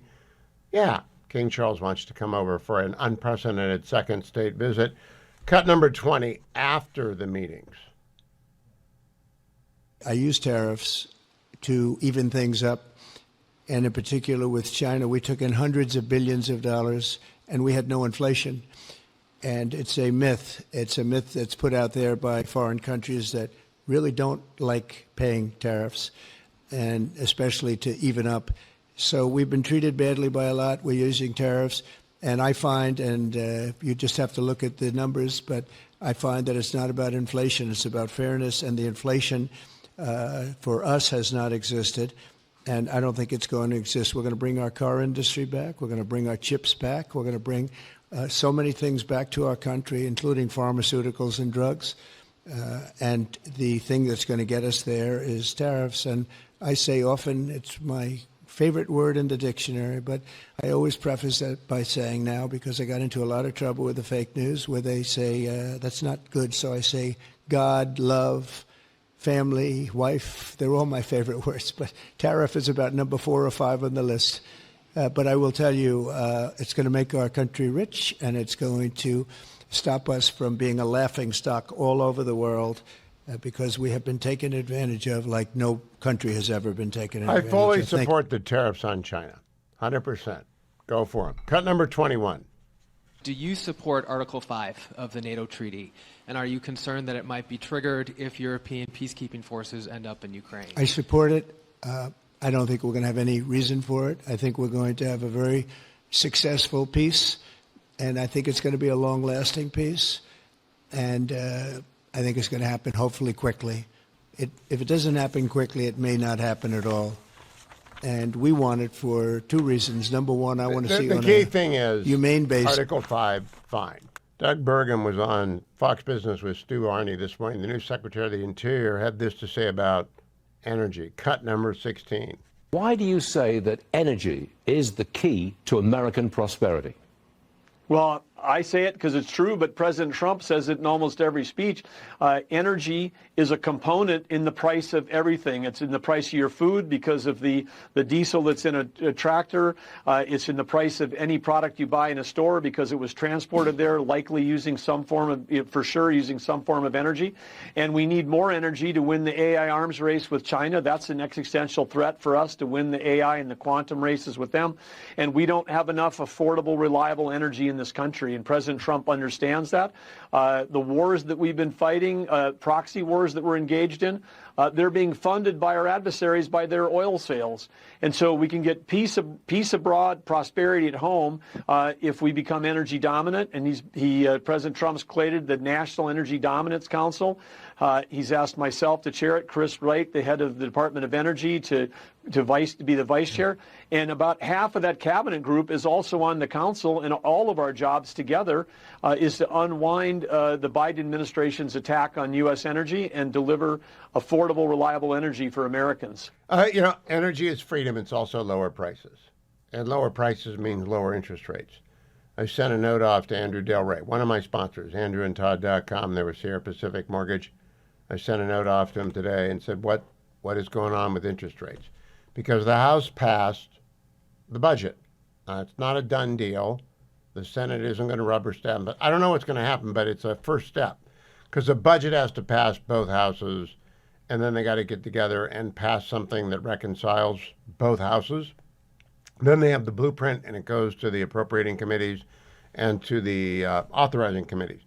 And I said, our interest rate's going up. And he said, on the contrary, rates have steadily improved to the point, this is Andrew Del Rey texting me, to the point we are doing a lot of refinances right now, both rate and terms and also cash out. With what you are sharing, that tells me it will only get better and perhaps accelerate once Congress passes the tax bill. Yesterday, my phone was glued to my ear. Things are looking up after a grueling 3 years. The owner of our bank said in his entire career there hadn't been 3 bad years worse than these 3. The Biden years were horrible for everyone. So I said, that's great news. What's the interest rate for, say, a $500,000 mortgage? Trying to find a mean mortgage between the really rich houses and the entry-level houses. And Andrew wrote back somewhere between 6.37 and 6.87. So they're in the 6s again. They were in the 7s for a long time. Interest rates are forward-looking. Just like energy prices are forward-looking, just like stock prices price in what is considered to be a surefire growth. So if you go to andrewandtodd.com right now, get in line, get pre-approved for a mortgage, and remember, they automatically put you in the tickler system so that when interest rates drop and you refi, they just pick up the phone and they say, Joe Bag of Donuts, we're going to refi you. We've got all your documents. We did your first loan. Your first loan was at 7.5. It's now 6.3. Time to redo it. Well, what if it goes to 4? We'll redo it again. Every time it becomes in the interest of the customer to redo the loan, andrewandtodd.com, redo the loan. Call them. If you're old-fashioned, you want to talk to them, 888-888-1172. 888-888-1172. I like people to go to their website, andrewandtodd.com, fill out a few questions, answer a couple of questions, and then they have a better handle on what to talk to you about. Special word for seniors. If you're 62 years and older and you're living in your own house and you have equity in it, maybe you paid off your mortgage, maybe your mortgage is down in 5 figures and you've just been paying it for 28 years, you got 2 years left, but you're up against the wall because the Biden inflation lingers. The Trump economy is not yet here. The tax cuts are not yet permanent. People are uneasy. Do a reverse mortgage or at least investigate a reverse mortgage. That's where you take money out of your house. You never make another mortgage payment. I want to emphasize that for people. You never make another mortgage payment. You do have to pay your property taxes. You do have to pay your insurance. But you don't ever have to make another mortgage payment. You get equity out. You don't have to spend the equity. You can bank the equity and double tax-free, for example, munis in California. If you do it in California, you take out $200,000 in your house, put it in the double tax-free munis, you never pay a tax on your interest. That interest rate, let's say it's 4%, and you put $200,000, you have $8,000 more a year for your budget. Makes a lot of sense, but you got to do it with somebody you trust. Do it with Andrew Del Rey or with Todd Avakian, andrewandtodd.com, 888-888-1172, 888-888-1172. Jim Talent, former United States Senator from Missouri, is going to spend a little bit extra time with me today because I got a lot to cover with you, Senator. I want to start with, you're a lawyer, I'm a lawyer.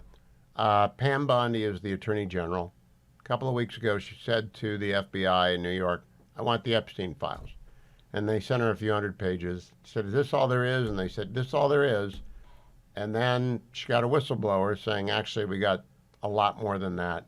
So she sends a letter to Kash Patel today saying, by tomorrow, I want those files. Someone's going to have a writer truck, I guess, back up and get those files.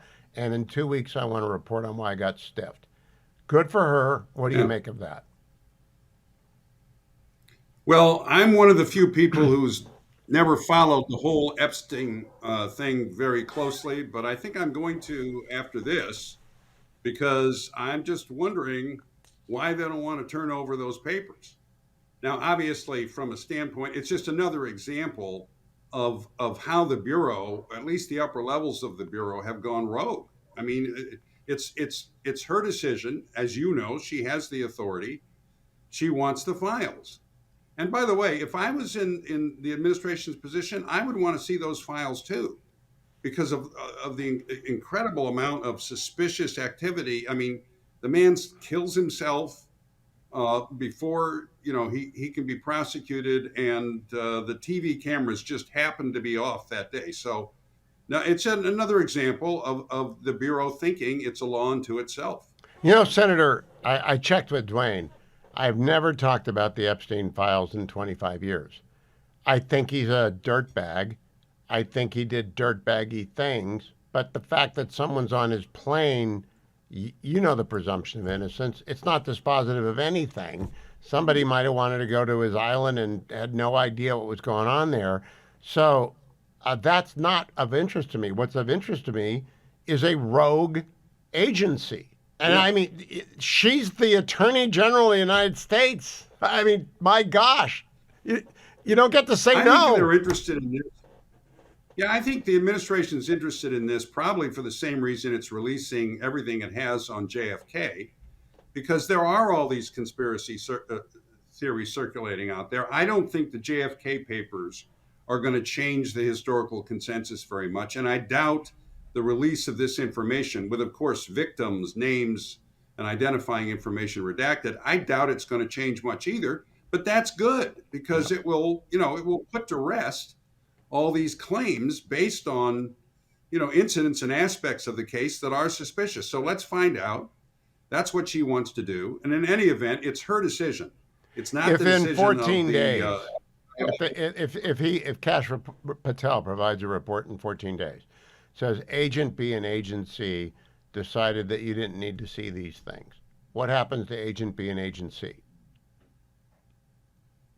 If they willfully refuse to obey with what the attorney general tells them to do, they have to be fired. They have to be fired. You can't. Yeah, I don't.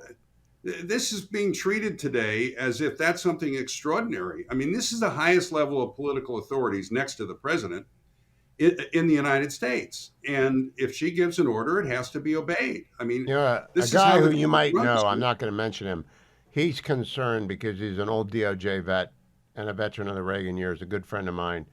He's concerned that Kash Patel and Dan Bongino are a wrecking ball. Well, he and I both thought Christopher Wray would get control of the place, and he didn't. So I guess I'm for wrecking balls now. Well, I like the list that Victor Hansen gave you the other day when he was on the show of the lies of the last, what was it, 4 FBI or bureau directors? Yep. Lying to the Congress, lying to the public. I mean, they have a credibility problem, and the truth. I mean, I'm a big believer that this administration needs to seek the truth and needs to err on the side of transparency regarding the truth it finds. And that's the only way we're going to get back the kind of credibility that the Bureau needs. You and I are both friends of the Bureau. I was always a very strong supporter of the FBI. I began to be very disenchanted when Comey did not prosecute Hillary Clinton. I wrote a column about it, and it was pretty sympathetic to him, actually. But I said, I greatly fear that what he's going to do is convince people there aren't honest men left in the government of the United States. And that was 10 years ago. There was a story in the Washington Times yesterday, and I put that down as a story in the Washington Times, that Comey ran a honeypot operation against the Trump campaign. And that, of course, a classic weapon of espionage to use women to seduce insiders and learn things. And that was off the books. I don't know if it's true. It's apparently been around, but it's surfaced again. Just indulge me for a second. If that's true, I think they have to prosecute Comey. Yeah, I mean, they have to take whatever action against him that the law demands. And look, if you're a career agent in the Bureau, and there's many, many good ones, you absolutely should want this to be done. I mean, they need the cooperation and the confidence of the American people, which means they have to get the politics out of the agency. They have to get these hijinks out of the agency.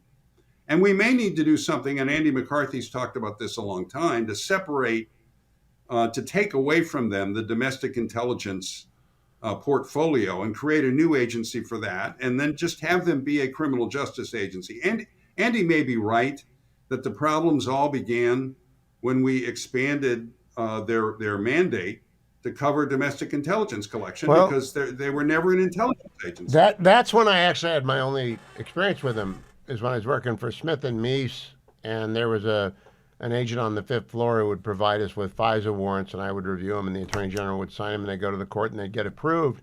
And the FISA stuff is so instrumental to the safety of the United States, and they were so professional. I'm still aghast at Strzok and Page and McCabe and Comey. I just can't believe what happened. I still see Judge Webster every now and then, 100 years old, still around town, still good to see him. Senator, yesterday I had on Senator Chris Murphy of Connecticut, and he tried to pull a stunt on me, but I happened to have been doing some reading. He said, well, the planes are in danger of dropping out of the sky because of DOGE. And I said, wait a minute. There are 45,000 employees at the FAA. They laid off 143, none of them in critical path. And he gave up the ghost and went away. I don't know what to think about DOGE, but I know the federal government pretty well, and there's a lot that can go away without anything getting hurt. Do you agree or disagree? Oh, there's absolutely no question. And look, our friends on the other side of the aisle, and I'm like you, I have a lot of friends on the other side of the aisle. They're big believers in government. You'd think that they would want to help us in reforming government, at least to the extent of getting out what everybody who looks at it agrees is waste, fraud, and abuse. Because again, if you're the party that's sympathetic to government, you want government to have the confidence and credibility, with the people. So yeah, and then the other point that you've made and I make both on the pod with Dwayne and otherwise, if we're going to ask the American people to trust us to enact the kind of reforms we need in Medicare, Medicaid, and Social Security, we're going to have to show to them that we have done our level best to get the absolute waste, the fraud out of the government. Now, you and I know we're not going to balance the budget doing that. No, but I do. There are little chunk of money. things. I'm in Medicare now, and I remember this from when my dad was on Medicare. And God bless Medicare, it covers everybody. It's single payer for a 62-year-old or 65-year-old. But I get hundreds of "this is not a bill," paper filings every day. "This is not a bill." Do you get those? Have you ever seen those? Yeah, periodically. And as you know, there's no transparency in pricing in the healthcare system. You know, Romney was really big on that issue. So if you don't know what things cost, then you can't have a competitive market that holds down costs. If you ever had Paul Ryan on, I mean, he did so much good work in this area. There's a lot we can do. Oh to my save goodness! Money in the Congress without cutting quality. Yeah, without cutting quality or access, but the people have to trust us, and they're not going to trust us if we're. You're driving that point, and you're right. Here's the deal: the House passed a budget. I didn't think it was possible. They passed by one vote. Why doesn't the Senate just rubber stamp that? Because if they change it, they won't hold it together.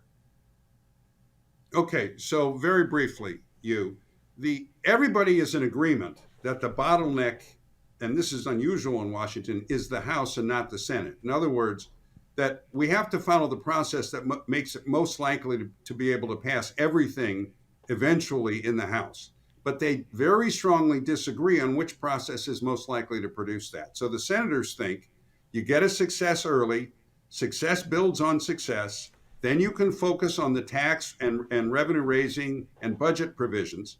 They don't think it's going to be any easier to pass that just because we try and sweeten it up with border or military or energy. And I think they're probably right. If I was looking at this in the abstract, I would tend to agree with the Senate. But here's what the Senate's not doing, it seems to me. They ought to give some deference to the judgment of the people who actually run the House. In other words, Johnson and Scalise and Emmer, Ways and Means Chairman Jason, and Emmert and Jason Smith, they've been managing this crew for some time now. And so I guess I would be inclined, if I was Thune and the others, is to say, okay, it's your body, it's not mine. In other words, it's your House. If this is the way you think, we'll try and do it. But boy, are we skeptical. And it's a tough one, The reason people I respect are split on this and feel very strongly about it is it's not an easy call. I mean, just trust me on that. The process stuff, the policy may end up being easier than the process. But it's explain one thing to me in our minute left. The House passes something by one vote. They've done the delicate compromise. If the Senate changes anything, it's like Jumanji. It's like a game of pickup sticks. Do you want to bring it all down? Let me just introduce one issue here, which is it may be the case that not everything that's in the House bill is reconciliation worthy. And so it may be subject to a Byrd rule. In fact, it wouldn't surprise me if it is. So they may not be able to pass exactly what the House passes. This is an arcane and difficult process. And they're trying to get it done. They have a decent majority in the Senate, and they're trying to get it done in a way that can hold the House together. It's tough, Hugh. I mean, I was a legislative leader in the Missouri House of Representatives. Our rules were a lot easier. I never wanted to be a leader in the Congress because I was a committee chairman. These tactical questions are difficult, and there's a reason why very strong people are on both sides of it. I think Thune, Barrasso, and Cotton are very smart. That's the leadership in the Senate. But I think they got a baked cake, and they are going to try and rebake it. I don't know about that. We'll see. Jim Talent, we'll do Ukraine next week. Always a pleasure. Thanks for the extra time today. And if you want more, Jim is on with Dwayne on Dwayne's World at length. If you go to dwayne.world, you can get that podcast.